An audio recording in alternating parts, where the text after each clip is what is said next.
കർത്താവിന്റെ അതിപരിശുദ്ധമായ ഈ നല്ല സമയത്ത് ഓർത്ത് ദൈവത്തെ സ്തുതിക്കുകയും വാഴ്ത്തുകയും ചെയ്യുന്നു. വിവിധ സ്ഥലങ്ങളിലും രാജ്യങ്ങളുമായിരുന്ന ദൈവത്തിന്റെ വചനം കേൾക്കുന്ന എല്ലാ പ്രിയപ്പെട്ടവരും കർത്താവായ യേശു ക്രിസ്തുവിന്റെ വിലയേറിയ നാമത്തിൽ എന്റെ സ്നേഹവന്ദനം. അല്പസമയത്തെ ദൈവവചന ചിന്തയ്ക്കായി ഒരു ദൈവവചന ഭാഗം വായിക്കുന്നു. പുറപ്പാട് പുസ്തകം 25-ാം അധ്യായം അതിന്റെ 8-ാമത്തെ വാക്യം. ഞാൻ അവരുടെ നടുവിൽ വസിപ്പാൻ അവർ എനിക്ക് ഒരു വിശുദ്ധ മന്ദിരം ഉണ്ടാക്കണം. വളരെ അനുഗ്രഹിക്കപ്പെട്ട തിരുവെഴുത്താണ്. എന്താണ് നമ്മൾ വായിച്ച വചനം? ഞാൻ അവരുടെ നടുവിൽ വസിക്കുവാൻ അവർ എനിക്ക് ഒരു വിശുദ്ധ മന്ദിരം ഉണ്ടാക്കണം. മോശയുടെ കാലഘട്ടത്തിൽ ഇസ്രായേൽ ജനത്തോട് മാത്രമായിട്ട് പറഞ്ഞ ദൈവവചനമായിട്ട് നമ്മൾ ചിന്തിക്കാതെ ഇന്നും കർത്താവായ യേശുക്രിസ്തു സകല ജനത്തോടും പറയുന്നത് ലോകരക്ഷിതാവായിരിക്കുന്ന നമ്മുടെ വീണ്ടെടുപ്പുകാരനായിരിക്കുന്ന മാനവകുലത്തിന്റെ മുഴുവൻ രക്ഷയ്ക്കായി സ്വർഗ മഹിമകളെ വെടിഞ്ഞ് ഭൂമിയിൽ വന്ന് നമുക്ക് വേണ്ടി മരിച്ച് അടക്കപ്പെട്ട് 3-ാം നാൾ അതിശക്തിയോടെ ഉയർത്തെഴുന്നേറ്റവൻ, 40 നാളുകൾ ശിഷ്യന്മാർക്ക് പ്രത്യക്ഷമായി, 40 നാൾ സ്വർഗത്തിലേക്ക് കരയേറിപ്പോയി സ്വർഗാരോഹണം ചെയ്തവൻ, പിതാവിന്റെ വലത്തുഭാഗത്തിരിക്കുന്നവൻ, തന്റെ വിശുദ്ധ സഭയെ ചേർക്കാൻ മധ്യാകാശത്ത് ദൂതന്മാരുമായി വെളിപ്പെടുന്നവൻ, ആ കർത്താവ് പറയാണ്, ഞാൻ ഇന്നും നിങ്ങളുടെ നടുവിൽ വസിപ്പാൻ ആഗ്രഹിക്കുന്നു. അപ്പൊ നമ്മുടെ നടുവിൽ വസിക്കുവാൻ ദൈവം ആഗ്രഹിക്കുമ്പോൾ ഇസ്രായേലിനോട് പറഞ്ഞതുപോലെ ഞാൻ അവരുടെ നടുവിൽ വസിപ്പാൻ അവർ എനിക്കൊരു വിശുദ്ധ മന്ദിരം ഉണ്ടാക്കണമെന്ന് പറഞ്ഞ പോലെ ദൈവം നമ്മുടെ നടുവിൽ വസിക്കുവാനായി നമ്മുടെ ഹൃദയത്തിന്റെ നടുഭാഗം ഹൃദയഭാഗം ദൈവത്തിന്റെ മന്ദിരമായി മാറ്റണം. Praise the Lord. ഹല്ലേലൂയ. ഇതാണ് ദൈവം ആഗ്രഹിക്കുന്നത്. Praise the Lord. അപ്പം കർത്താവിനോട് കൂടി നമ്മുടെ ജീവിതം മുന്നോട്ട് കൊണ്ടുപോകണം. യഹോവയായ ദൈവത്തോടു കൂടി 40 വർഷം ഇസ്രായേൽ മരുഭൂമിയിൽ കൂടി നടന്നു. Praise the Lord. കർത്താവിന്റെ മനോഹരമായ എല്ലാ ഗുണങ്ങളും അതിശയങ്ങളും അവർ കണ്ടവരാണ്. കർത്താവിന്റെ മഹാസ്നേഹം അവരനുഭവിച്ചു. ഹല്ലേലൂയ. അവൻ സ്നേഹസ്വരൂപിയാണെന്ന് ഇസ്രായേലിന് മനസ്സിലായി. ഹല്ലേലൂയ. അതേസമയം ഹല്ലേലൂയ അവന്റെ സ്നേഹത്തിന് വേണ്ടിയിട്ട് ഹല്ലേലൂയ അവൻ ഇസ്രായേലിന് വേണ്ടി ആമി എന്ത് കഷ്ടവും സഹിപ്പാൻ തയ്യാറായിരുന്നു. ഹല്ലേലൂയ. പുതിയ നിയമത്തോടുള്ള ബന്ധത്തിലാണ് നമ്മുടെ സ്നേഹത്തിന് വേണ്ടി കർത്താവ് തന്റെ ജീവനെ വരെ തന്നു. ഹല്ലേലൂയ. അതുപോലെ തന്നെ നാം ദൈവത്തെ സ്നേഹിക്കുവാൻ വേണ്ടിയിട്ട് ഹല്ലേലൂയ യഹോവയായ ദൈവം നമുക്ക് വേണ്ടി അത്ഭുതം ചെയ്തു. ഹല്ലേലൂയ. വീണ്ടും നാം സംസാരിക്കുമ്പോൾ നമ്മൾ ചിന്തിക്കുമ്പോൾ നമുക്ക് മനസ്സിലാക്കാൻ കഴിയുന്നത് ലോകം ഒരു വല്ലാത്ത അനുഭവത്തോടെ കടന്നു പോകുമ്പോഴേ ദൈവം നമ്മെ എത്രമാത്രം സ്നേഹിക്കും നമ്മൾ തിരിച്ചറിയണം. അടിമത്തത്തിലായിരുന്ന ഇസ്രായേലിനെ ആമി നടത്തിക്കൊണ്ട് വന്നപ്പോൾ അവരുടെ ജീവിതത്തിന്റെ ഒരു മേഖലകളിലും ഹല്ലേലൂയ അവരെ കൈവിട്ട് കളയാതെ അവരെ ചേർത്ത് പിടിച്ച് അവർക്ക് വേണ്ടുന്നതെല്ലാം കൊടുത്തവൻ നമ്മുടെ കർത്താവാണ്. Praise the Lord. ഈ കാലഘട്ടത്തിൽ എന്നെ കേൾക്കുന്ന മാതാപിതാവ് എന്റെ ജീവിതത്തിന് ആവശ്യമായ സകലത്തെയും തന്നു നിറയ്ക്കുന്നവൻ ദൈവമാണ്. ഹല്ലേലൂയ. അപ്പൊ യഹോവയായ ദൈവം ഹല്ലേലൂയ മനുഷ്യനെ സൃഷ്ടിച്ചു. ഹല്ലേലൂയ. അവന് മനോഹരമായി പാർക്കുവാൻ വേണ്ടി ഏദൻ തോട്ടം ഉണ്ടാക്കി. സകല ഫലവൃക്ഷങ്ങളെയും അവന് കൊടുത്തു, കൽപ്പനയും കൊടുത്തു. ഹല്ലേലൂയ. അപ്പോൾ യഹോവയായ ദൈവം വെയിലാറുമ്പോൾ തോട്ടത്തിൽ വരികയും തന്റെ മക്കളോടൊപ്പം വസിക്കുകയും മക്കൾ പിതാവിനോട് ചേർന്ന് സന്തോഷിക്കുകയും ചെയ്തൊരു കാലഘട്ടം ഉണ്ടായിരുന്നുവെന്ന് നമുക്ക് ചിന്തിക്കാൻ കഴിയണം വേദപുസ്തകം വായിക്കുമ്പോൾ. അങ്ങനെ വളരെ സന്തോഷത്തോടെ കടന്നുപോയ ആദവും ഔവയും പിതാവായ ദൈവവും അതിനിടയിലാണ് ശത്രു പ്രവർത്തിച്ചത്. അതുകൊണ്ട് എന്ത് ചെയ്തു? പിതാവിന്റെ സ്നേഹം നഷ്ടപ്പെടുന്നു, മക്കളുടെ സ്നേഹം പിതാവിന് നഷ്ടപ്പെടുന്നു. അവർ പാപം ചെയ്തപ്പോൾ തോട്ടത്തിന് വെളിയിലായി. തന്മുഖാന്തരം എന്ത് ചെയ്തു? പിന്നത്തേതിൽ അവർ പ്രവാസത്തിലേക്ക് പോകേണ്ടി വന്നു. അബ്രഹാമിന്റെ കാലഘട്ടമായപ്പോൾ. Praise the Lord. ആ പ്രവാസത്തിൽ കിടക്കുന്ന ജനത്തെ മടക്കി വരുത്തിയപ്പോഴാണ് ഹല്ലേലൂയ കർത്താവ് പറഞ്ഞു, എനിക്ക് അവരുടെ നടുവിൽ വസിക്കണം. Praise the Lord. അതേ പ്രിയ സ്നേഹിത, ദൈവം എപ്പോഴും നമ്മുടെ നടുവിൽ വസിക്കാൻ ആഗ്രഹിക്കുന്നത്. ദൈവത്തെ എവിടെങ്കിലും ഒരു മൂലയിൽ കൊണ്ടുവെക്കുവാനുള്ളതല്ല, ഏതെങ്കിലും ഒരു ഭാഗത്ത് പ്രതിഷ്ഠിക്കാനുള്ളതല്ല, ദൈവത്തെ എവിടെങ്കിലും ഒരു കപ്പേളയ്ക്കകത്ത് ഒതുക്കി നിർത്തുവാനുള്ളതല്ല. കർത്താവായ യേശു ക്രിസ്തുവിനെ യഹോവയായ ദൈവത്തെ നമ്മുടെ വീണ്ടെടുപ്പുകാരനായിരിക്കുന്ന രക്ഷിതാവായിരിക്കുന്ന ലോകരക്ഷിതാവായിരിക്കുന്ന യേശു ക്രിസ്തുവിനെ മനുഷ്യന്റെ കൈപ്പണിയായ ഒരു വിഗ്രഹത്തിൽ നിങ്ങൾ ഒതുക്കിക്കളയരുത്. ഹല്ലേലൂയ. യേശുവിന്റെ വിഗ്രഹങ്ങൾ ഉണ്ടാക്കി ആ വിഗ്രഹങ്ങളെ നമസ്കരിക്കുന്നത് പാപമാണ്. ഹല്ലേലൂയ. പുറപ്പാട് പുസ്തകം 20-ാം അധ്യായം 1-ാം വാക്യം അതിന്റെ 2-ാം വാക്യങ്ങൾ വായിക്കുമ്പോൾ അടിമ വീട്ടിൽ നിന്ന് നമ്മെ വിടിവിച്ചു കൊണ്ടുവന്ന ദൈവം. പുറപ്പാട് 22-ൽ ഞാനല്ലാതെ അന്യ ദൈവം നിനക്ക് ഉണ്ടാകരുത്, മീതെ വിഗ്രഹങ്ങളെ ഉണ്ടാക്കുക, നമസ്കരിക്കവേ, സേവിക്കോ, വെള്ളത്തിലോ കരയിലോ വെള്ളത്തിന് മുകളിൽ ഒന്നിന്റെയും പ്രതിമ ഉണ്ടാക്കരുതെന്നാണ്. പ്രതിമ ഉണ്ടാക്കരുത് പുറപ്പാട് പുസ്തകം 20-ാം അധ്യായത്തിൽ പറയുമ്പോൾ തന്നെ ആവർത്തന പുസ്തകം 5-17 തൊട്ട് വായിച്ചാലും കാണാൻ കഴിയും. പക്ഷെ മനുഷ്യൻ ഇതിനെയെല്ലാം തിരസ്കരിച്ചിട്ടാണ് ഇന്ന് കർത്താവായ യേശു ക്രിസ്തുവിന്റെ വലിയ വിഗ്രഹങ്ങളെ ഉണ്ടാക്കിയിരിക്കുന്നത്. കൂടാതെ സകല അപ്പോസ്തലന്മാരുടെയും വിഗ്രഹങ്ങളെ ഉണ്ടാക്കി. മോശയുടെ ഉണ്ടാക്കിയിട്ടില്ല. മോശയുടെ ഉണ്ടാക്കിയിട്ടുണ്ടെന്ന് എനിക്കറിയില്ല കേട്ടോ. Praise the Lord. ദൈവം അങ്ങനെ ഒരു വിഗ്രഹത്തിൽ വസിക്കുന്നവനല്ല, മനുഷ്യന്റെ കൈപ്പണിയായ ഒരു വിഗ്രഹത്തിൽ വസിക്കുന്നവനല്ല യഹോവയായ ദൈവം, കർത്താവായ യേശു ക്രിസ്തു. ഹല്ലേലൂയ. ഈ ഒരു തിരിച്ചറിവെങ്കിലും നമുക്കുണ്ടായാൽ നല്ലതാണ്. നമുക്കറിയാം, കഴിഞ്ഞ ദിവസം ക്രിസ്തുവിന്റെ പീഡാനുഭവ ദിവസമായിരുന്നു. 50 ദിവസം ക്രൈസ്തവ വിശ്വാസികൾ നോയമ്പെടുത്തു. 50 ദിവസം നോമ്പെടുത്ത് വളരെ നോമ്പും ആചാരങ്ങളും അനുഷ്ഠാനങ്ങളും എല്ലാം ചെയ്ത് അവർ മലകൾ കയറി കുരിശ് ചുമന്നു, വളരെ വ്രതമൊക്കെ എടുത്ത്. ഹല്ലേലൂയ. 50 നോയമ്പ് വീണ്ടെടുക്കുന്ന അല്ലെങ്കിൽ വീടുന്ന ഇന്നത്തെ ദിവസം ഈസ്റ്റർ ആണല്ലോ. Praise the Lord. കഴിഞ്ഞ ദിവസം എന്ന് പറയുന്നത് ദുഃഖ വെള്ളിയാഴ്ച, പിന്നെ ദുഃഖശനി വന്നു, ഇന്ന് ഈസ്റ്റർ ഞായറാഴ്ച. എന്നാൽ ഈ 50 ദിവസം നോമ്പെടുത്ത ഈ ജനം എന്താ ചെയ്തത്? അവരെ ഇന്നലെ കാണണമെങ്കിൽ ബീവറേജിന്റെ പടിക ചെല്ലണം. ബീവറേജ്, ഞങ്ങളുടെ അടുത്തൊരു ബീവറേജ് ഉണ്ട്. കാറുകളും സൈക്കിളുകളും ബൈക്കുകളും വാഹനങ്ങൾ കൊണ്ട് നിറയപ്പെട്ട് നോമ്പെടുത്തവരെല്ലാം എന്ത് ചെയ്യുന്നു? ഡസൻ കണക്കിന് കുപ്പി വാങ്ങി ഹല്ലേലൂയ വീട്ടിലേക്ക് കൊണ്ടുപോവാ. ഇനിയിപ്പം 2 ദിവസം ബീവറേജ് അടച്ചിടാൻ പോവുക, തെരഞ്ഞെടുപ്പ് അനുബന്ധമായിട്ട്.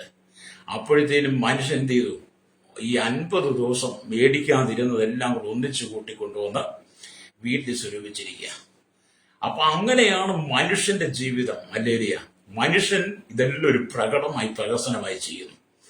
എന്നാൽ യേശു എന്താണ് പറഞ്ഞത്? മിസ്രൈമിലെ അടിമ വീട്ടിൽ നിന്ന് വിടുവിച്ചു കൊണ്ടുവന്ന യഹോവയായ ദൈവം മോശയോട് പറയുമ്പോൾ എന്താണ് പറഞ്ഞത്? അല്ലെങ്കിൽ അവരുടെ നടുവിൽ, അല്ലെങ്കിൽ ഞാൻ അവരുടെ നടുവിൽ വസിപ്പാൻ എനിക്കൊരു വിശുദ്ധ മന്ദിരം ഉണ്ടാക്കണം. ദൈവം നമ്മുടെ നടുവിൽ വസിക്കുവാൻ നമ്മുടെ ശരീരത്തെ വിശുദ്ധ മന്ദിരമായി കൊടുത്താൽ നമ്മൾ ഈ ലോകത്തിൽ കിടക്കുന്ന ഈ കച്ചറ, ഈ വിഷമൊന്നും വാങ്ങി നമ്മുടെ വീട്ടിൽ കൊണ്ടുവന്ന് വെക്കത്തില്ല. നമ്മുടെ ഹൃദയത്തിന്റെ നടുവിൽ, ഈ ഹൃദയത്തിനകത്ത് ഈ മാലിന്യങ്ങളൊന്നും ചെല്ലത്തുമില്ല. അപ്പം ദൈവവും ദൈവവചനവും മനുഷ്യന്റെ ചിന്താഗതിയുമായിട്ട് എത്രയോ അകലെയാണ് നമ്മൾ ചിന്തിച്ചു നോക്കണം. Praise the Lord. ഞാൻ ഇന്നലെ ബീവറേജിന്റെ പടി കൂടെ പോയി, വാങ്ങാൻ പോയതല്ല കേട്ടോ, വാങ്ങാനും കുടിക്കാനൊന്നും പോയതല്ല. അതിലൂടെ റോഡാണ്, ഞങ്ങൾക്കതിലൂടെ പോകണം, സിറ്റിയിലേക്ക് പോകണം. അപ്പോൾ ബൈക്ക് പോലും അങ്ങോട്ട് പോകത്തില്ലാത്ത നിലയിൽ എന്താ ജനം കൂടിയിരിക്കുക.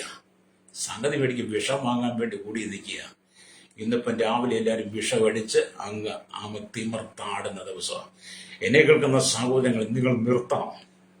നിങ്ങൾ ദൈവത്തെ കബളിപ്പിക്കരുത്, ദൈവത്തെ പറ്റിക്കരുത്, ദൈവത്തോട് നിങ്ങൾ അടുത്തിരിക്കണം. ദൈവം നിങ്ങളുടെ നടുവിൽ വസിപ്പാൻ ആഗ്രഹിക്കുമ്പോൾ നിങ്ങളുടെ ഹൃദയത്തെ നിങ്ങൾ ദൈവസന്നിധി കൊടുക്കണം. നിന്റെ ഭവനത്തെ ദൈവസന്നിധി ഏൽപ്പിക്കണം. നിന്റെ തലമുറയെ നീ ദൈവസന്നിധി ഏൽപ്പിക്കണം.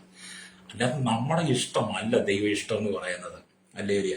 ഇവിടെ ദൈവത്തിന്റെ വചനം പറയുന്നത്, ദൈവം ആദമിന്റെയും ഔവയുടെയും നടുവിൽ വസിച്ചുകൊണ്ട് പിതാവിന്റെ സ്നേഹം കൊടുക്കുവാനും മക്കളുടെ സ്നേഹം അനുഭവിപ്പാനും ആഗ്രഹിച്ചുവെങ്കിലും അവരുടെ നടുവിലേക്ക് പിശാചു വന്നു. അവരുടെ നടുവിലേക്ക് പിശാചു വന്നിട്ട് പിശാചു ചോദിച്ചു, തോട്ടത്തിന്റെ നടുവിൽ നിൽക്കുന്ന വൃക്ഷത്തിന്റെ ഫലം തിന്നരുതെന്ന് ദൈവം വാസ്തവമായി കൽപ്പിച്ചിട്ടുണ്ട്. വളരെ തന്ത്രപരമായ, വളരെ കുതന്ത്രപരമായ മോഹന വാഗ്ദാനങ്ങൾ അടങ്ങിയിരിക്കുന്ന ആകർഷമായ ഒരു ചോദ്യം വാസ്തവമായി ദൈവം കൽപ്പിച്ചിട്ടുണ്ടോ? എന്തായാലും ഇവിടെ പറഞ്ഞു ഉണ്ട്, അത് തിന്നരുത്. അപ്പം പാമ്പ് പറഞ്ഞില്ല, തിന്നുന്ന നാളിൽ നീ മരിക്കയില്ല, നിന്റെ കണ്ണു തുറക്കും, നീ ദൈവത്തെ പോലെയാവും. അവള് സർപ്പത്തിന്റെ വാക്ക് കേട്ട് ആ വൃക്ഷഫലം തിന്നു, അവൾ നഗ്നയായി അവളുടെ നഗ്നത മനസ്സിലായി, ഭർത്താവിനും കൊണ്ട് കൊടുത്തു, അവനും തിന്നു, അവനും നഗ്നനായി. രണ്ടുപേരുടെയും നടുവിൽ നിന്ന് യഹോവയായ ദൈവം അകന്നു.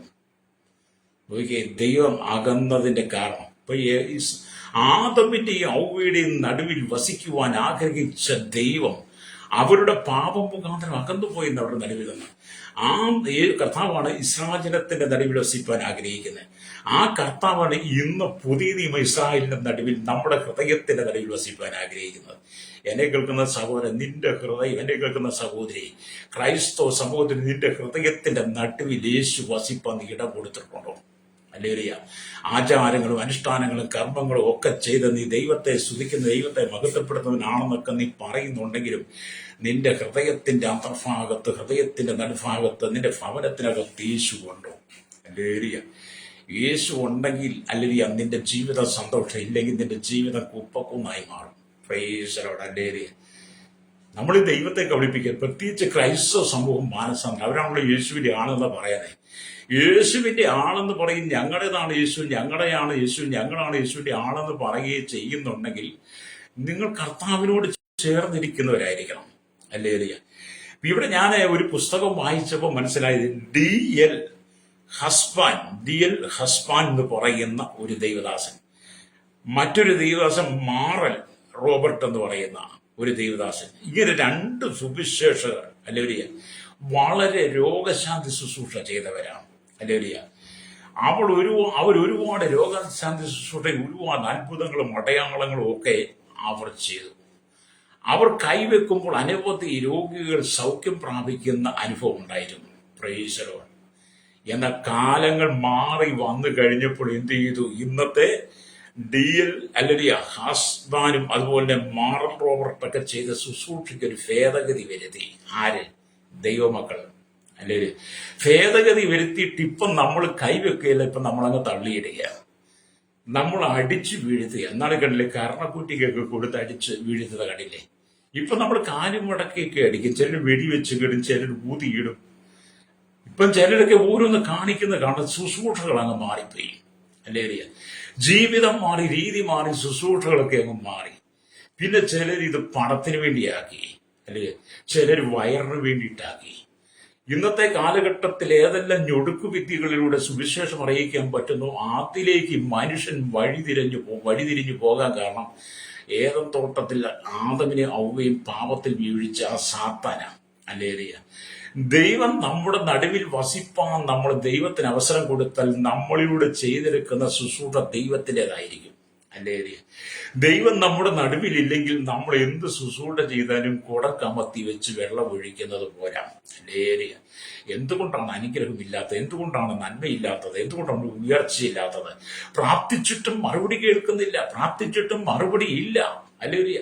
പ്രാർത്ഥിക്കുന്നുണ്ട്, മുട്ടുകുത്തുന്നുണ്ട്, കുരിശു വരയ്ക്കുന്നുണ്ട്, ആമി തീർത്ഥാടനം നടത്തുന്നുണ്ട്, മലകൾ കയറുന്നുണ്ട്, എല്ലാ ത്യാഗങ്ങളും അനുഭവിക്കുന്നുണ്ട്, ഉപവസിക്കുന്നുണ്ട്, പ്രാർത്ഥിക്കുന്നുണ്ട്.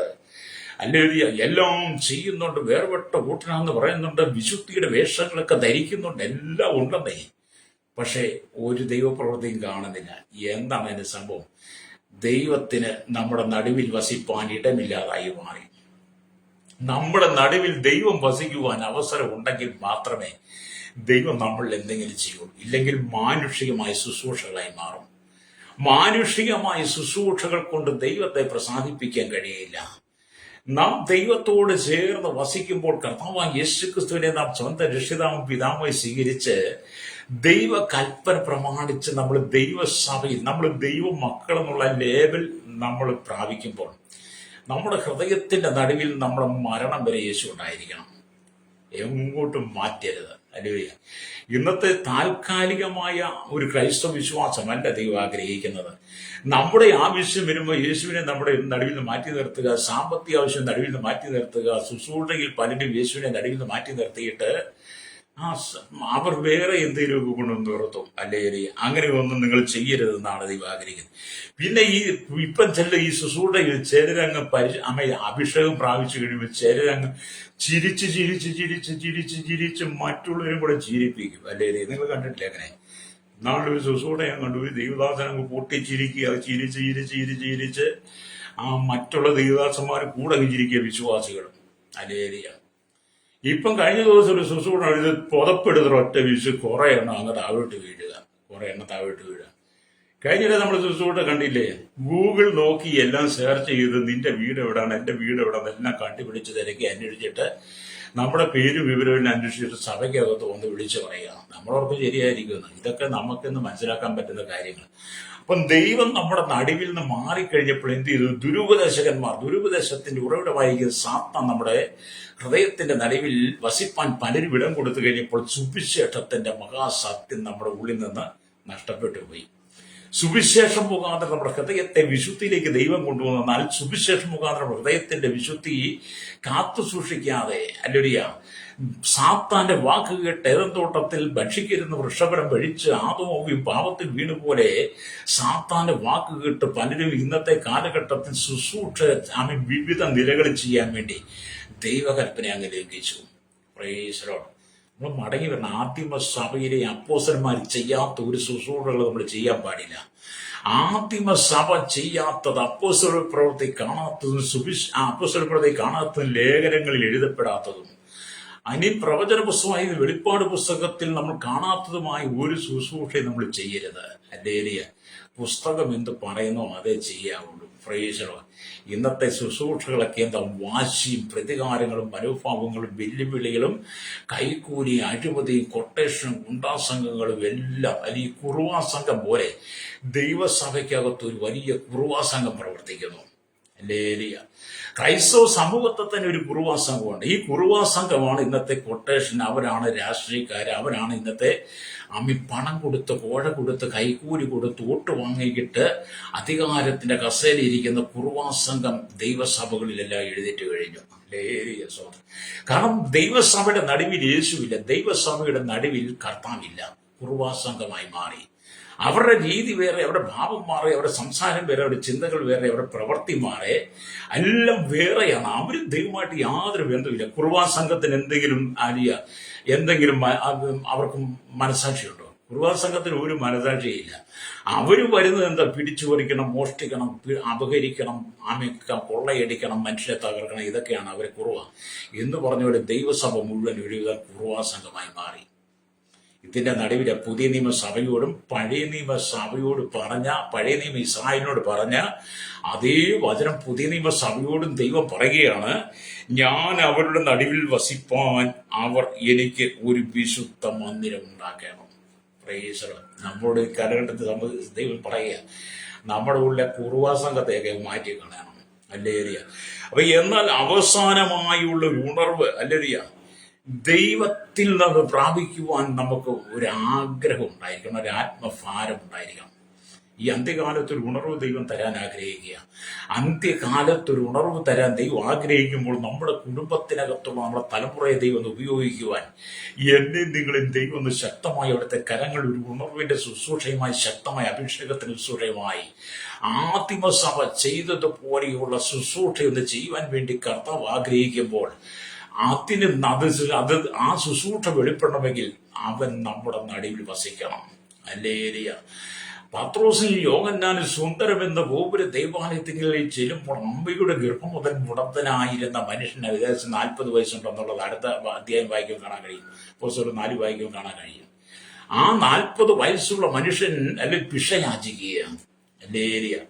അവൻ നാളുകളായി സുന്ദരമെന്ന ഗോപുര ദൈവാലയത്തെങ്കിൽ ഭിക്ഷ യാചിച്ചുകൊണ്ടിരിക്കുന്നതാണ്. അവന്റെ മുമ്പിൽ കൂടി അനവധി പുരോഹിതന്മാർ കടന്നുപോയിട്ടുണ്ടായിരിക്കും, അനവധി മത നേതാക്കന്മാർ കടന്നുപോയിട്ടുണ്ടായിരിക്കും. അവരോടെല്ലാവരും കൈനീട്ടി ഭിക്ഷ ചോദിച്ചിട്ടുണ്ട്. പക്ഷേ അവന്റെ ആ മുടത്ത് മാറ്റിക്കൊടുക്കുവാൻ അവന്റെ മുമ്പിൽ കൂടി കടന്നുപോയ ഒരു പുരോഹിതന് കഴിഞ്ഞിട്ടില്ല, ആ ദൈവാലയത്തിൽ ഉണ്ടായിരുന്നവർക്ക് കഴിഞ്ഞില്ല.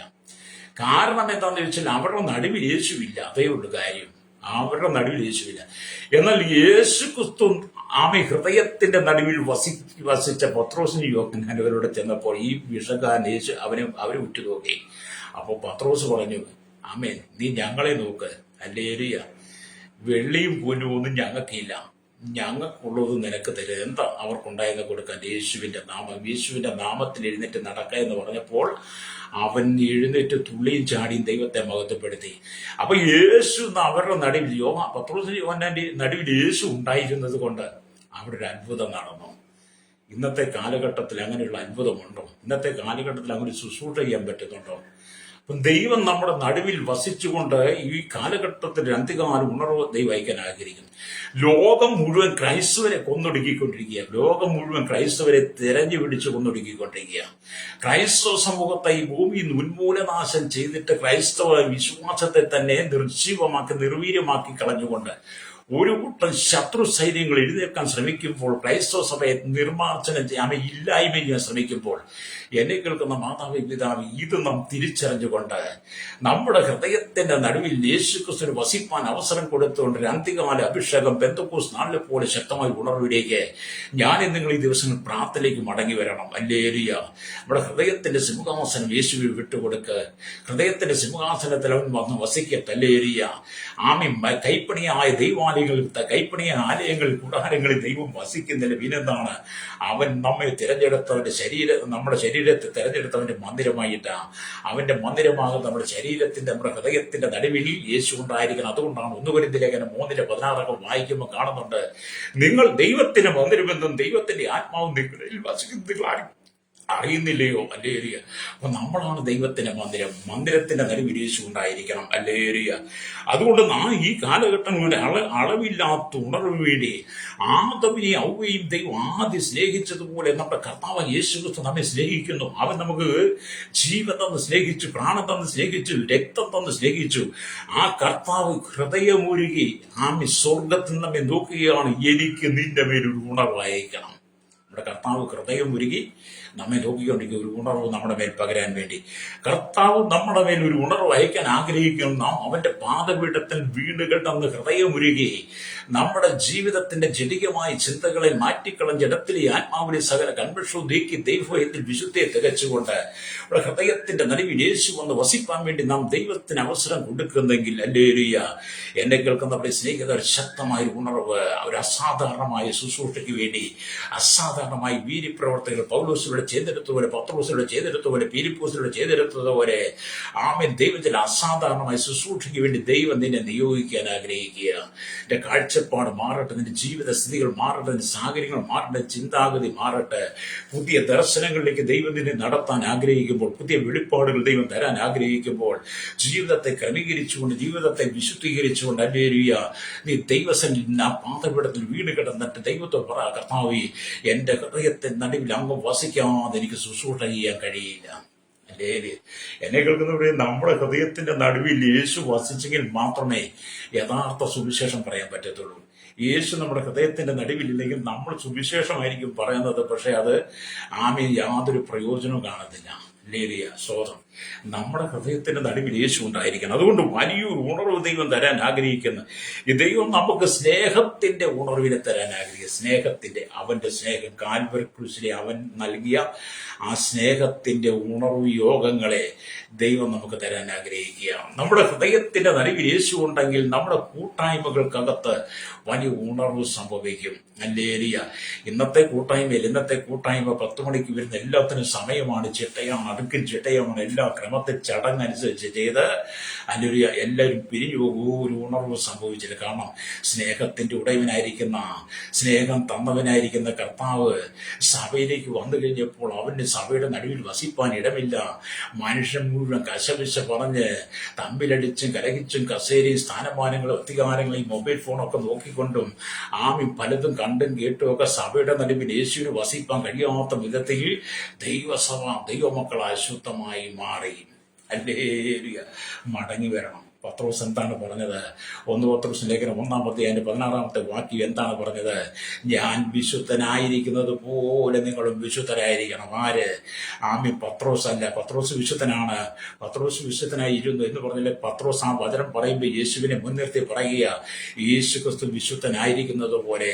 പഴയ നിയമത്തിലേക്ക് വരുമ്പോൾ ലേവ്യ പുസ്തകമൊക്കെ വായിച്ച് നമുക്ക് കാണാൻ കഴിയും. 19 വന്നാൽ ഞാൻ വിശുദ്ധനായിരിക്കുന്നത് പോലെ. ഇത് പുറപ്പാട് പുസ്തകം വായിച്ചാലും ആവർത്തന പുസ്തകം വായിച്ചാലും ഒക്കെ നമുക്ക് കാണാൻ കഴിയും. നമ്മുടെ യഹോവയായ ദൈവം പുതിയ നിയമത്തിൽ കർത്താവായ യേശു ക്രിസ്തു വിശുദ്ധനായിരിക്കുന്നത് പോലെ നമ്മൾ വിശുദ്ധനായിരിക്കണം. പ്രൈസലോ. മാലിന്യം എന്ന് പറയുന്നത് നമ്മുടെ നാവിലും നോട്ടത്തിലും ചിന്തയിലും കേൾവിയിലും കൊടുക്കലിലും വാങ്ങലിലും ഒന്നും മാലിന്യത്തിന്റെ കറകൾ പുരളാൻ പാടില്ല. അല്ലെങ്കിൽ അശുദ്ധി വരാൻ പാടില്ല. പറയുന്നതും ചെയ്യുന്നതും പ്രവർത്തിക്കുന്നതും കാണുന്നതും കേൾക്കുന്നതും എല്ലാം സത്യമായിരിക്കണം. അല്ലെങ്കിൽ നമ്മുടെ കർത്താവ് സത്യമാണ്, അവൻ വഴിയും സത്യം ജീവനുമാണ്. അവന് പ്രസാദമുള്ളത് മാത്രമേ നാം ചെയ്യാവുള്ളൂ. അങ്ങനെ അവന് പ്രസാദമുള്ളത് മാത്രം നാം ചെയ്തുകൊണ്ട് നമ്മുടെ ഹൃദയത്തിന്റെ നടുവിൽ യേശുണ്ടെങ്കിൽ നിന്റെ കുടുംബ സ്വർഗമായി മാറും. ഹല്ലേലൂയ. നമ്മുടെ കുടുംബ സ്വർഗമായി മാറണമെങ്കിൽ, നിന്റെ പ്രാർത്ഥനയ്ക്കെല്ലാം മറുപടി കിട്ടുന്നത്, നിന്റെ പ്രാർത്ഥന ദൈവം കേൾക്കണമെങ്കിൽ, നിനക്കൊരു രോഗസൗഖ്യം കിട്ടണമെങ്കിൽ, നിന്റെ കടക്കിണി ഒന്ന് മാറണമെങ്കിൽ, നിന്റെ വീട്ടിലെ ദുരാത്മാവ് ഒന്ന് മാറി കിട്ടണമെങ്കിൽ, നിന്റെ കുടുംബത്തിനകത്ത് സ്വസ്ഥത സമാധാനം ഉണ്ടാകണമെങ്കിൽ എന്ത് ചെയ്യണം? നമ്മുടെ ഹൃദയത്തിന്റെ നടുവിൽ യേശു ഉണ്ടായിരിക്കണം. സഭയ്ക്കകത്ത് ഐക്യത ഉണ്ടാകണമെങ്കിൽ, സ്നേഹമുള്ള സമാധാനം, സഭയ്ക്കകത്ത് ഉണർവ് ഉണ്ടാകണമെങ്കിൽ, സഭയ്ക്കകത്ത് അഭിഷേകം ഉണ്ടാകണമെങ്കിൽ, സഭയ്ക്കകത്ത് ദൈവദാസ്യദാസന്മാർ പ്രാർത്ഥിക്കുമ്പോൾ, ആരാധിക്കുമ്പോൾ അത്ഭുതങ്ങൾ, അടയാളങ്ങൾ, അസാധാരണമായ ശുശ്രൂഷകളോട് വെളിപ്പെടണമെങ്കിൽ സഭയുടെ നടുവിൽ യേശു ഉണ്ടായിരിക്കണം. സഭയുടെ നടുവിൽ യേശുവില്ലാതെ നമ്മൾ എന്തെല്ലാം ചെയ്താലും ഒരു പ്രയോജനമില്ല. വെള്ളത്തിൽ ആണി അടിച്ചതുപോലെ ആകും. നിങ്ങൾ വെള്ളത്തിൽ ആണി അടിച്ചിട്ടുണ്ടോ? ഇല്ലെങ്കിൽ ഒന്ന് പോയി ആണിയൊക്കെ എടുത്തുകൊണ്ട് പോയി വല്ല കടലിലോ കായലിലോ ആറ്റിലോ തോട്ടിലോ പുഴയിലോ പോയിട്ട് ആ വെള്ളത്തിലേക്ക് ആണി വെച്ചിട്ട് അടിച്ചു നോക്കാം. അവന് സ്ഥിതി അറിയാം എന്താണ്. യേശു നടുവിലില്ലെങ്കിൽ നമ്മുടെ ജീവിതമൊക്കെ അങ്ങനെയൊക്കെ തന്നെയാണ്. ഇന്നത്തെ കാലഘട്ടം അങ്ങനെ കേട്ടോ. നമുക്ക് മടങ്ങി വരാം. ഇത് അന്ത്യകാലമാണ്. കാഹളം ധ്വനിക്കുക സമയമായി. കർത്താവ് മധ്യാകാശത്ത് വരാൻ സമയമായി. കാഹളം ധ്വനിക്കുക സമയമായി. അതുകൊണ്ട് അവൻ മധ്യാകാശത്തിൽ ദൈവത്തിന്റെ ദൂതന്മാരുമായി കാഹളനാദത്തോടെ വരുമ്പോൾ എല്ലാവരും ഒന്നും അങ്ങോട്ട് പോകത്തില്ല. നമ്മുടെ ഹൃദയത്തിന്റെ നടുവിൽ യേശു വസിപ്പാൻ, ഹൃദയത്തിന്റെ നടുവിൽ കർത്താവിന് വസിപ്പാൻ ആരെല്ലാം ഇടം കൊടുത്തു അവർക്ക് മാത്രമേ ദൈവരാജ്യത്തിൽ പ്രവേശിക്കാൻ പറ്റുള്ളൂ. പണ്ടെങ്ങോ കർത്താവിനെ അറിഞ്ഞതുകൊണ്ടോ, കർത്താവിന് വേണ്ടി നിന്നോ, പണ്ടെങ്ങോ രക്ഷിക്കപ്പെട്ടതുകൊണ്ടോ, പണ്ടെങ്ങാണ്ടൊന്ന് സ്നാനപ്പെട്ടത് കൊണ്ടോ, പണ്ടെങ്ങാണ്ട് സ്വോത്ര കാണിച്ചു കൊടുത്തുകൊണ്ട് ദശാംശം കൊടുത്തു, പണ്ടെങ്ങാണ്ട് സാക്ഷി എന്ന് പറഞ്ഞത് കൊണ്ട്, പണ്ട് എവിടെയോ നിന്നൊരു ട്രാക്ട് കൊടുത്തു, അന്നൊക്കെ ഞാനിതൊക്കെ ചെയ്തിട്ടുണ്ട്. ഇന്ന് പണ്ട് 10ാം ക്ലാസ് എഴുതി, ഇനിയിപ്പം 10ാം ക്ലാസ് എഴുതുന്നുണ്ട് എന്ന് പറഞ്ഞതുപോലെ പണ്ടെന്തോയൊക്കെ ചെയ്തുകൊണ്ട് സ്വർഗത്തിൽ പോകത്തില്ല കേട്ടോ. ശരിയോ? പണ്ട് ചെയ്തുകൊണ്ട് സ്വർഗത്തിൽ പോകല്ലേ. സ്വർഗത്തിൽ പോകണമെങ്കിൽ 24 മണിക്കൂർ നമ്മുടെ ഹൃദയത്തിന്റെ നടുവിൽ യേശു വസിക്കണം. 24 മണിക്കൂർ നമ്മുടെ ഹൃദയത്തിന്റെ നടുവിൽ യേശു വസിക്കണമെങ്കിൽ നമ്മുടെ ജീവിതം എത്ര സുന്ദരമായിരിക്കണം. നിങ്ങളുടെ ശരീരങ്ങളെ അല്ലയ്യ, നിങ്ങൾ ബുദ്ധിയുടെ ആരാധനയ്ക്കായി, നമ്മൾ ബുദ്ധിയുള്ള ആരാധനയ്ക്കായി ശരീരങ്ങളെ ജീവനും വിശുദ്ധിയും ദൈവത്തിന് പ്രസാദവുമുള്ള യാഗമായി സമർപ്പിക്കണം. ഹല്ലേലൂയ. അപ്പൊ നമ്മൾ ജീവനുള്ള യാഗമായി മാറണമെങ്കിൽ, നമ്മളിൽ ജീവനുള്ള ആരാധന വെളിപ്പെടണമെങ്കിൽ നമ്മുടെ ഹൃദയത്തിന്റെ നടുവിൽ യേശു വസിക്കണം. ഇന്നത്തെ കാലഘട്ടത്തിൽ സഭയിലേക്ക് ആൾക്കാർ വരാറുണ്ട്. സഭയിലേക്ക് ആൾക്കാർ വന്ന് സഭയ്ക്കകത്ത് പണ്ടത്തെ പോലെ ഒന്നുമില്ല. പണ്ട് വളരെ ആത്മീയതയുണ്ട്. ഇന്നത്തെ കാലഘട്ടത്തിൽ സഭയ്ക്കകത്ത് ഭയങ്കര കീബോർഡും പിന്നെ മറ്റൊരുപാട് ഉപകരണങ്ങളായി, സംഗീതോപകരണങ്ങൾ കൊണ്ട് നിറയപ്പെട്ടതാ സഭ. അങ്ങനെ സംഗീതോപകരണങ്ങൾ കൊണ്ട് നിറയപ്പെട്ട സഭയ്ക്കകത്ത് പലരും ആരാധിക്കുന്നുണ്ട്. അങ്ങനെ സംഗീതോപകരണങ്ങളുടെ ശബ്ദം നിലച്ചു കഴിയുമ്പോൾ, അതിന്റെ ശബ്ദം കുറഞ്ഞു കഴിയുമ്പോഴത്തേനെത്തിയും ആരാധനയും കുറയും. ഹല്ലേലൂയ. ഹൃദയത്തിന്റെ നടുവിൽ യേശു ഉണ്ടെങ്കിൽ സംഗീതോപകരണത്തിന്റെ ശബ്ദം കുറഞ്ഞാലും ഹൃദയത്തിന്റെ നടുവിൽ ആ യേശുവുള്ളവന്റെ ആരാധന കുറയത്തില്ല. അല്ലെങ്കിൽ ഹൃദയത്തിന്റെ നടുവിൽ യേശുവില്ലെങ്കിൽ സംഗീതോപകരണത്തിന് മുമ്പ് സ്ഥാനം കൊടുക്കുക. അവര് ആരാധിക്കുക, അവർക്ക് പഠിക്കുമ്പോൾ അവർ നിർത്തുമ്പോൾ നമ്മൾ നിൽക്കും. മറ്റൊന്ന് ഹല്ലേലൂയ, നമ്മുടെ സഭയിൽ ദൈവത്തിന് വസിപ്പാൻ ഇടമുണ്ടോ ഇല്ലയോ? നമ്മുടെ ശുശ്രൂഷ ചെയ്യുമ്പോൾ ശുശ്രൂഷിക്കുന്ന വ്യക്തിയുടെ ഹൃദയത്തിന് നടുവിൽ യേശുണ്ടോ? സ്ഥാനത്തിനും മാനത്തിനും പേരിനും പ്രസിദ്ധിക്കും വേണ്ടി, സ്തോത്രം കാശിനും വേണ്ടി, ഹല്ലേലൂയ, പേരും പുകഴ്ചയൊക്കെ കിട്ടാൻ വേണ്ടിയുള്ള ശുശ്രൂഷയാണോ ചെയ്യുന്നത്? അങ്ങനെയുള്ള ശുശ്രൂഷയ്ക്കകത്തും ദൈവം പ്രസാദിക്കുന്നില്ല. സഭയുടെ ആരാധനയ്ക്കകത്ത് ജീവൻ ഉണ്ടായിരിക്കണം. ജീവൻ ഉള്ള ആരാധനയാണ് സഭയുടെ ആരാധന. പിന്നെ ചിലക്ക് സഭയിലേക്ക് വരാറുണ്ട്. സഭയിലേക്ക് വന്ന് ഇത്രയും സംഗീതപണങ്ങൾ വലിയ ശബ്ദത്തോടെ അവിടെ കിടന്ന് ശബ്ദം ഉണ്ടാക്കുവാൻ ചിലരൊക്കെ എന്തെങ്കിലും സുഖമായിട്ടിരുന്ന് ഉറങ്ങുകയാണ്. സഭായോഗത്തിന് വന്നതാണ്, സുഖമായിട്ട് ഉറക്കമാണ്. അവരൊന്നും കേട്ടുമില്ല, അറിഞ്ഞുമില്ല, ഒന്നും കണ്ടുമില്ല, ഒന്നും അറിയത്തില്ല, അവർക്കൊന്നും അറിയത്തില്ല. അവർ സുഖം ഉറക്കമാണ്. ഹൃദയത്തിന്റെ നടുവിൽ യേശുവില്ലെങ്കിലേ നമ്മൾ ഉറങ്ങിപ്പോവും. ഹൃദയത്തിന്റെ നടുവിൽ യേശുവിലേക്ക് ഉറങ്ങിപ്പോകും. ചില സഭയിലേക്കൊക്കെ കുട്ടികളെല്ലാം മുമ്പിലിരുന്ന് മൊബൈൽ നോക്കുന്നുണ്ട്, കയ്യിലെ വാച്ച് നോക്കുന്നുണ്ട്, കയ്യിലെ നഖം നോക്കുന്നുണ്ട്, കയ്യെ ഏറ്റിരിക്കുന്ന ഈ മൈലാഞ്ചി നോക്കുന്നുണ്ട്, പിന്നെ ഇപ്പൊ എല്ലാം ക്ലീൻ പോളിഷൊക്കെ ചെയ്ത് അതിലൊക്കെ നോക്കുന്നുണ്ട്, കാലിന്റെ വീട്ടിൽ ചെരുപ്പ് ഇട്ട പാടുകൾ നോക്കാൻ നിങ്ങൾ ശ്രദ്ധിച്ചോണം കേട്ടോ. ഇന്നത്തെ പിന്നെ കുട്ടികൾ സംസാരിക്കുക, അങ്ങോട്ടും ഇങ്ങോട്ടും കണ്ണിറുക്കുക, പിന്നെ മൊബൈലൊക്കെ മുമ്പിൽ വെച്ചുകൊണ്ട് മെസ്സേജ് അയക്കുന്നവരെ ഞാൻ കണ്ടിട്ടുണ്ട് കേട്ടോ.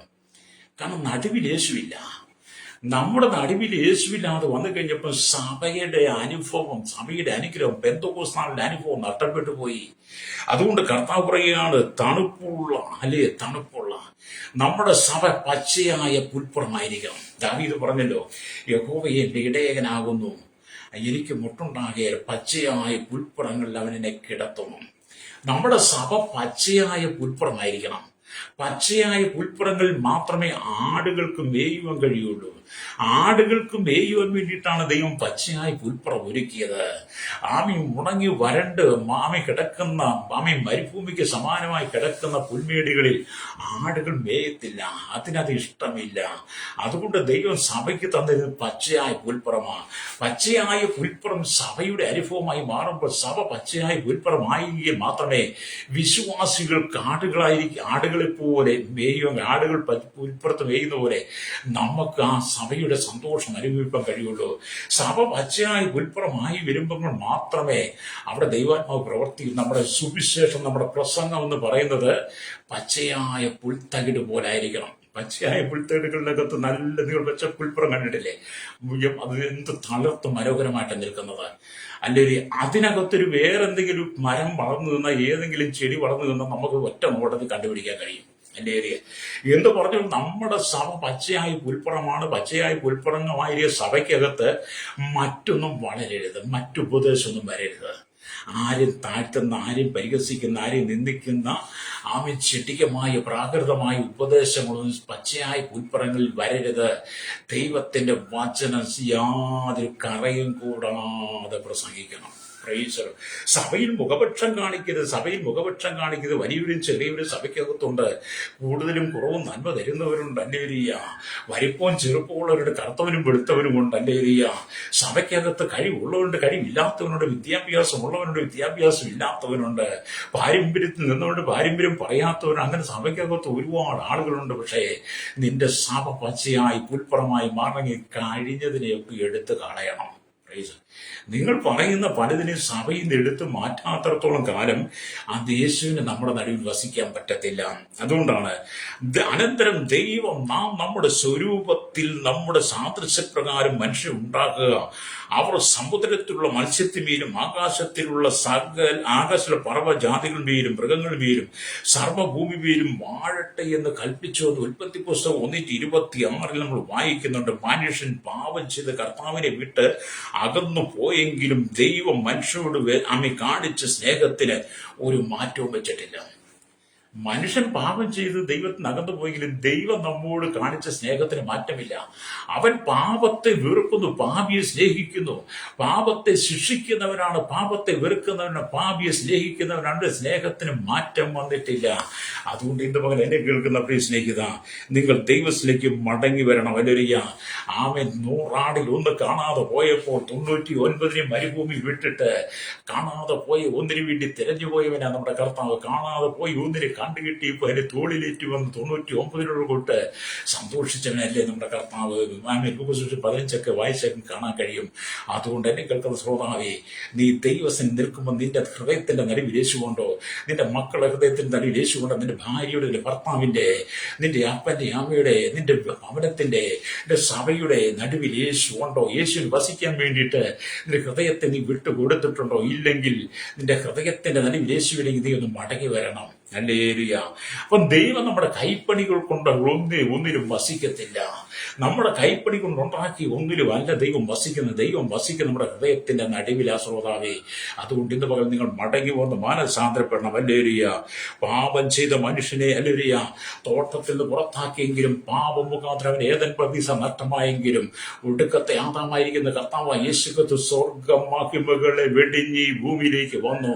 അവൻ ദൈവരൂപത്തിലിരിക്കെ ദൈവത്തോടുള്ള സമത്വം മുറുകെ പിടിച്ച് വളർന്ന് വിചാരിക്കാതെ ദാസരൂപമെടുത്ത് വേഷത്തിൽ വെച്ച് തന്നെത്താൻ ഒഴിച്ച് ക്രൂശിലെ മരണത്തോളമൊക്കെ അനുസരണമുള്ളതിനായി തീർന്നെന്ന് ഫിലിപ്പ് ലേഖനം 2:5 വായിക്കുന്നു. താഴോട്ട് വായിച്ചാൽ കാണാൻ കഴിയാതെ പാപമുഖം നഷ്ടപ്പെട്ടു പോയ മനുഷ്യന്റെ ജീവിതത്തെ ദൈവം മടക്കിയെടുത്ത് യേശു ക്രിസ്തു നമ്മുടെ ഹൃദയത്തെ നടുവിൽ വസിക്കാൻ വേണ്ടി ഇന്ത്യക്ക് 2026 വർഷങ്ങൾക്ക് മുമ്പ് കാൽവരി ക്രൂശിൽ കാലിരുമ്പാണികളാൽ നമുക്ക് വേണ്ടി തറയപ്പെട്ട് മുൾക്കിരീടധാരിയായി കണ്ടാലാണെന്ന് ശരീരം ഉഴവുചാലും പോലെ കീറി അവന്റെ വിരാപ്പുറം കുത്തിത്തുറന്ന് അലേറിയ അവന്റെ അവസാനത്തുള്ളി രക്തം വരത്തും നമ്മളെ പാപത്തിന്റെ കറകളെ നീക്കി കഴുകിയെടുത്ത് പാപത്തെ ദൈവം നീക്കി അവന്റെ മന്ദിരമായിട്ട് നമ്മെ തെരഞ്ഞെടുത്തത് എന്തിനാണെന്നറിയാവോ? നമ്മുടെ ഹൃദയത്തിന്റെ നടുവിൽ യേശു വസിക്കാനാ. അല്ലേ? നമ്മുടെ ഹൃദയത്തിന്റെ നടുവിൽ യേശു വസിക്കാനാ. നിന്റെ ഹൃദയത്തിന്റെ നടുവിൽ യേശു ഉണ്ടോ? നിന്റെ ഹൃദയത്തിന്റെ നടുവിൽ യേശു വസിപ്പാൻ നീ അവസരം കൊടുത്തിട്ടുണ്ടോ? എപ്പോഴും ഈ ലോകത്തിന്റെ മായമായ ഈ ലോകത്തിന്റെ ജനികമായ സുഖങ്ങളോ ഉല്ലാസങ്ങളോ മോഹങ്ങളോ ആഗ്രഹങ്ങളോ ആശകളോ ഇച്ഛകളോ നിന്റെ ഹൃദയത്തിന്റെ നടുവിൽ വസിപ്പാൻ പിശാചിനെ വശീകരിച്ചിട്ടുണ്ടെങ്കിൽ ഇന്ന് പകൽ നീ അതിനെ പുറത്താക്കി കളഞ്ഞിട്ട് നിന്റെ ഹൃദയത്തെ യേശുവിനെ വിട്ടുകൊടുക്കണം. രക്തം ചെയ്യണം. അല്ലേലിയ. അതുകൊണ്ട് ഞാൻ ദൈവത്തിന്റെ വചനത്തിൽ ഓർക്ക് ഇവിടെ നമ്മൾ ദൈവത്തിന്റെ വചനം വായിക്കുമ്പോൾ അല്ലേലിയ ആദമിന്റെ 2 സന്തതി അല്ലേലിയ ഹാബേൽ ആട്ടിടയൻ അവൻ ദൈവത്തിന് പ്രസാദം കൊടുത്തുള്ള ഹൃദയത്തിന്റെ നടുവിൽ യേശുവിനെ വസിപ്പാൻ യേശുവിനെ ഇടം കൊടുത്തു. അതുകൊണ്ട് ഹാനോക്ക് എന്ത് ചെയ്തു? നിത്യതയിൽ ഉണ്ടെന്ന് ഞാൻ വിശ്വസിക്കുക. എന്നാൽ തന്റെ മറ്റൊരു മകനുണ്ടല്ലോ കായീൻ അല്ലേലിയ സ്വന്തം അനുജന്റെ യാഗത്തിൽ ദൈവം പ്രസാദിച്ചതിന് വേണ്ടി സ്വന്തം അനുജനെ വൈകിക്കൊണ്ട് കൊന്നു കളഞ്ഞതുകൊണ്ട് ദുഷ്ടനായ കായീൻ നരകത്തിൽ കിടക്കുക. അവന്റെ ആത്മാവ് നമ്മുടെ ഉള്ളിൽ വ്യാപരിക്കുന്നുണ്ട്. നമ്മുടെ ഹൃദയത്തിന്റെ നടുവിൽ യേശു വസിക്കത്തില്ല. അതിനുശേഷം ഹാനോക്ക് എന്ന് പറയുന്ന ഒരു മനുഷ്യൻ ദൈവം തെരഞ്ഞെടുത്തു. അതിനുശേഷം ലോഹി എന്ന് പറയുന്ന മനുഷ്യൻ ദൈവം തെരഞ്ഞെടുത്തു. അതിനുശേഷം അബ്രഹാമിനെ തെരഞ്ഞെടുത്തു. ഇവിടെയുള്ള ഹൃദയത്തിന്റെ നടുവിൽ യേശു വസിച്ചിരുന്നു. ഹല്ലേലൂയ. അതുകൊണ്ട് ഇത് പകൽ എന്നെ കേൾക്കുന്ന മാതാപിതാവേ, നിന്റെ ഹൃദയത്തിന്റെ നടുവിൽ യേശു കൊണ്ടോ? ഹല്ലേലൂയ. ഹാനോക്കും ലോഹയും അബ്രഹാമും മോശയും ദൈവത്തിന്റെ സ്നേഹം എത്രമാത്രം അനുഭവിച്ചിരുന്നു. ഹല്ലേലൂയ. പഴയ നിയമത്തിൽ ഇന്നൊക്കെ ശമൂവേലും അന്നയൊക്കെ ദൈവത്തിന്റെ സ്നേഹം എത്രമാത്രം അനുഭവിച്ചിരുന്നു. ഏലിയാവും ഏലിശയൊക്കെ ദൈവത്തിന്റെ സ്നേഹം, യോശുവൊക്കെ എത്രമാത്രം ദൈവസ്നേഹം അനുഭവിച്ചവനാ. നമ്മൾ ദൈവസ്നേഹം അനുഭവിക്കുന്നത് ഹൃദയത്തിന്റെ നടുവിൽ യേശു ഉണ്ടെങ്കിൽ ഒരു ശത്രുവിനെ തൊടാൻ കഴിയയില്ല. അല്ലേലിയ. അതുകൊണ്ടാണ് ഈ മോശയോട് അല്ലേലിയ യാക്കോബിയായി ദൈവം പറഞ്ഞത് നമ്മുടെ ഹൃദയത്തിന്റെ നടുവിൽ യേശു വസിക്കണമെന്ന് പറയുന്നത്. അതാണ് ഞാൻ വായിച്ചു ഒന്നുകൂടെ വായിക്കുക. പുറപ്പാട് 25:8 അല്ലേലിയ ഞാൻ അവരുടെ നടുവിൽ വസിപ്പാൻ അവർ എനിക്ക് ഒരു വിശുദ്ധ മന്ദിരം ഉണ്ടാക്കണം എന്ന് പറഞ്ഞിട്ട് അതിന്റെ മറ്റൊരു വാക്യം നമ്മൾ കാണുന്നുണ്ട്. എന്താണ് മറ്റൊരു വാക്യം? അതിന്റെ 22ാമത്തെ വാക്യത്തിലേക്ക് വരുമ്പോൾ, പുറപ്പാട് 25:22 വരുമ്പോൾ വീണ്ടും ഇങ്ങനെ എഴുതിയിരിക്കുന്നു: അവിടെ ഞാൻ നിനക്ക് പ്രത്യക്ഷനായി കൃപാസനത്തിന്മേൽ നിന്ന് സാക്ഷ്യപ്പെട്ടകത്തിന്മേൽ നിൽക്കുന്ന 2 കെരൂബുകളുടെ നടുവിൽ നിന്നും ഇസ്രായേൽ മക്കൾക്കായി ഞാൻ നിന്നോട് കൽപ്പിക്കാനിരിക്കുന്ന സകലവും നിന്നോട് അരുളി ചെയ്യും. കേട്ടോ, നമ്മുടെ ഹൃദയത്തെ ഒരുക്കി കൊടുക്കുമ്പോഴാണ് ഇസ്രായേൽ മക്കളോട് കൽപ്പിക്കാനുള്ള സകല നിയമങ്ങളും എഴുതി കൊടുക്കുമെന്നൊക്കെ ഈ 22ാം വാക്യത്തിൽ വായിക്കുന്നത്. നമ്മൾ എത്രമാത്രം ദൈവം, നമ്മുടെ എന്തെങ്കിലും ദൈവം സംസാരിക്കുന്നുണ്ടോ? മോശയോട് ദൈവം സംസാരിച്ചു, ഹാനോക്കിനോട് ദൈവം സംസാരിച്ചു. ഹല്ലേലൂയ. നോഹയോട് ദൈവം സംസാരിച്ചു, അബ്രഹാമിനോട് ദൈവം സംസാരിച്ചു. മോശയോട് സംസാരിച്ചില്ലേ? ശമൂവേലിനോട് സംസാരിച്ചിട്ടില്ലേ? യോശുവോട് സംസാരിച്ചിട്ടില്ലേ? ഹല്ലേലൂയ. ദൈവം ഏരിയ നമ്മോട് ദൈവം സംസാരിച്ചിട്ടുണ്ട്. പുതിയ നിയമത്തിലേക്ക് വരുമ്പോൾ അപ്പോസ്തലന്മാരോടൊക്കെ ദൈവം സംസാരിച്ചില്ലേ? പൗലോസ് സംസാരിച്ചില്ലേ? ഫിലിപ്പോസിന് സംസാരിച്ചു, സ്തേഫാനോസ് സംസാരിച്ചില്ലേ? നമ്മളോട് യേശു സംസാരിക്കുന്നുണ്ടോ? അതുകൊണ്ട് നാം ദൈവത്തിനെ ഏൽപ്പിച്ചു കൊടുക്കാം. കണ്ണുകളടച്ച് അങ്ങക്ക് വേണ്ടി പ്രാർത്ഥിക്കാൻ പോകുക. കൈപ്പണിയായതിലൊന്നും ദൈവം വസിക്കുന്നില്ല. നമ്മുടെ ഹൃദയത്തിന്റെ നടുവിൽ, നമ്മുടെ ശരീരമാകുന്ന കൂടാരത്തിൽ, നമ്മുടെ ഹൃദയ മന്ദിരത്തിന്റെ നടുവിൽ യേശുവിന് വസിപ്പാൻ ഇടം കൊടുക്കട്ടെ. ഇന്ന് ലോകം മുഴുവൻ ഈസ്റ്റർ ആഘോഷിക്കാൻ നീ അതിൽ പങ്കാളിയായി മാറരുത്. ഹൃദയം യേശുവിന് കൊടുക്കുക. ലോകത്തിന്റെ മാലിന്യം വിഷങ്ങൾ വാങ്ങി വീട്ടിനകത്ത് വെച്ച് കഴിഞ്ഞ ദിവസം പ്രാർത്ഥിച്ച് ഉപവസിച്ചുമായി നിന്റെ ഹൃദയത്തിന്റെ നടുവിൽ യേശു വസിപ്പാൻ നീ ഇടം കൊടുത്ത് അതിനായിരുന്നു നിന്റെ നോമ്പ് വ്രതമെങ്കിൽ നിന്റെ ഹൃദയത്തിന്റെ നടുവിൽ മദ്യം കടത്തി വിടരുത്, വിഷം കടത്തി വിടരുത്. ക്രൈസ്തവ സമൂഹത്തോട് ഇന്ന് മകൾ പറയുകയാണ്. Praise the Lord. ഹല്ലേലൂയ. കണ്ണുകളടച്ചാട്ട്. പരിശുദ്ധ ഞങ്ങളുടെ നല്ല ദൈവമേ, സ്വർഗ്ഗീയ പിതാവേ, അനുഗ്രഹിക്കപ്പെട്ട നല്ല സമയത്തിനായി ഈ വചനം കേട്ടുകൊണ്ടിരിക്കുന്ന സകല ജനത്തെയും ദൈവങ്ങളിലേക്ക് കേരളത്തിൽ ഭാരതലോക രാജ്യങ്ങൾ മുഴുവൻ കർത്താവിന്റെ പീഡാനുഭവം നാളുകൾക്ക് ശേഷമായി ഈസ്റ്റർ ആഘോഷിക്കുമ്പോൾ കർത്താവ് ഹൃദയത്തിന്റെ നടുവിൽ യേശുവിനെ വസിക്കുവാൻ വേണ്ടി ഈ ഹൃദയസിംഹാസനത്തെ കർത്താവിന് വേണ്ടി സമർപ്പിച്ചുകൊണ്ട് വിശുദ്ധ ജീവിതം നയിപ്പാൻ ഈ ജനത്തിന്റെ ആത്മീയ കണ്ണ് തുറക്കാനായി പ്രാർത്ഥിക്കുന്നു. കേരളത്തിലും ഭാരതത്തിലും ലോകരെ 800 കോടി വിവിധ ജനത്തിനായി എല്ലാ മത നേതാക്കന്മാരെയും മത സാമൂഹ്യ സംസ്കാര മാധ്യമ മീഡിയ രംഗം നിൽക്കുന്ന സയന്റിസ്റ്റ് എഞ്ചിനീയർ അടക്കം രാജ്യരാഷ്ട്രതന്മാർ അടക്കമുള്ള സകല ജനത്തെ ശൈശവത്തിലും ബാല്യത്തിലും കൗമാരം യൗവനത്തിലും വാർദ്ധക്യത്തിലും ആരും വൃത്തരും അശ്വന്റെ യാചകർ ഓർഫനേജ് ഹോട്ടലുകൾ തടവറയിലായിരിക്കുന്ന എല്ലാ ജനത്തെ ഞാൻ ഓർക്കുകയാണ്. തീവ്രവാദ ഭീകരവാദ വർഗീയതയിൽ അകപ്പെട്ട് കിടക്കുന്നവരെല്ലാം മദ്യത്തിലും മയക്കും ലഹരിക്കും അടിമപ്പെട്ട് കിടക്കുന്ന സകല ജനങ്ങളും മടങ്ങി വന്ന് ഹൃദയത്തിന്റെ നിലവിൽ യേശുവിൽ വസിക്കാൻ വേണ്ടി അവർ ഹൃദയം ദൈവത്തിന് വേണ്ടി വിശുദ്ധിയോടെ വേർതിരിപ്പാൻ ജനത്തെ ഒരുക്കണമേ. ലോകം വളരെ ദൈവമക്കളെയും ദൈവദാസന്മാരെയൊക്കെ ഓർത്ത് പ്രാർത്ഥന കുടുംബങ്ങൾക്കായി പ്രാർത്ഥിക്കൽ പ്രത്യേകിച്ച് പശ്ചിമേഷ്യൻ രാജ്യങ്ങളിൽ ഇന്ന് ആരാധിക്കാൻ കഴിയാതെ എല്ലാം ഓൺലൈനിലൂടെ ആക്കിയിരിക്കുമ്പോൾ കർത്താവ് യുദ്ധങ്ങൾക്കൊരു അറുതി വരുവാൻ സമാധാനപരമായി മാറുവാൻ ഞങ്ങൾ യേശുവിന്റെ കരങ്ങളിൽ ഏൽപ്പിക്കുന്നു. ലോക സമാധാനത്തിന് വേണ്ടി ഞങ്ങൾ പ്രാർത്ഥിക്കുകയാണ്. സകലത്തിന് വേണ്ടി ദൈവ നീതി വെളിപ്പെടുത്തണമേ. സകല മഹത്വം എടുത്താൽ യേശുവിന്റെ നാമത്തിൽ തന്നെ. ആമേൻ ആമേൻ ആമേൻ ആമേൻ.